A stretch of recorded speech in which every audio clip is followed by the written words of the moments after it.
बाळा, आमचीच आठवण काढत होतास ना, त्यामुळेच तर आम्ही प्रकट झालो. अरे मायबाप मानतोस ना आम्हाला.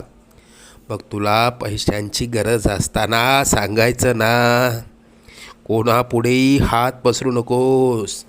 लोक 2-4 हजारांची मदत करतीलही, पण तुझ्या मागे सर्वांना तुझी मजबुरी हसत सांगतील. आता तुला कोणापुढे हात पसरण्याची वेळच येणार नाही. तू आजपर्यंत भरपूर दुःख सहन केलंस. लवकरच तुझ्या रडक्या भाग्यात सुखाचे दिवस येतील. तुझ्या मनात असलेली इच्छा पूर्ण होऊन अक्कलकोटला पेढे घेऊन येणं होईल. येशील ना आम्हाला भेटायला अक्कलकोटला? सगळं मनासा